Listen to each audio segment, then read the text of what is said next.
Psychologue atypique, épisode 81. Se trouver des excuses versus reconnaître son fonctionnement. Je suis un psychologue qui a reçu un diagnostic d'autisme à l'âge de 59 ans. Je ne suis pas expert en autisme. C'est simplement que l'autisme et en particulier la neurodivergence positive sont devenus deux de mes passions. Alors, Laurence 5537, je vais reprononcer ton nom correctement, Laurence 5537 écrit « Ah mais non, quand je pense que j'ai mis 7 ans avant d'accepter que j'étais autiste, tellement je déteste me trouver des excuses. » Alors c'est sûr que souvent vient avec l'autisme cette droiteur intellectuelle et morale où on ne veut pas se trouver des excuses. Moi je sais très souvent, j'ai essayé de changer mon langage, genre j'ai pas eu le temps. Ah non, j'ai pas eu le temps, c'est pas vrai, c'est j'ai pas trouvé le temps ou je suis pas venu.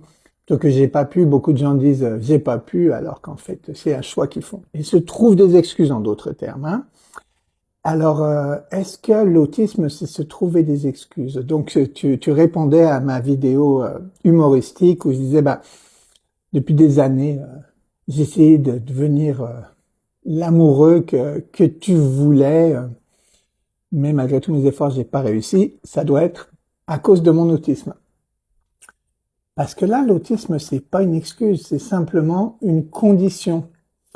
Alors, c'est un petit peu, tu sais, si tu demandais à une personne gauchère de bien écrire avec la main droite. Alors, tu pourrais y passer très longtemps, mais ça serait jamais parfait. Puis tu pourrais dire, bah, finalement, tu sais, pendant des années, j'ai essayé de devenir droitier et droitière et j'ai pas pu parce que je suis gaucher, je suis gauchère.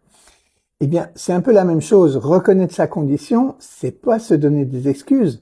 C'est vraiment voir la différence entre ce que je peux faire, à savoir prendre soin d'une personne, lui demander son opinion, reconnaître que parfois j'ai du mal à imaginer ce qu'elle pense et donc est-ce qu'elle peut me le dire, versus me trouver des excuses qui seraient dans le cas où je pourrais tout à fait le faire naturellement, mais je le fais pas et puis ensuite je dis oh c'est parce que je suis autiste par exemple. Je sais que la frontière est mince, mais elle est très très importante. Et on est beaucoup, à mon avis, d'autistes à tomber du mauvais côté de la frontière, où on pense qu'on utilise l'autisme comme une excuse, et tout le temps qu'on passe à se taper sur la tête, ça nous fatigue, ça nous rapproche des burn-out et des shutdowns, et ça nous aide pas du tout à changer. Donc c'est pour ça que c'est important de reconnaître nos limites, notre condition. Cool, non?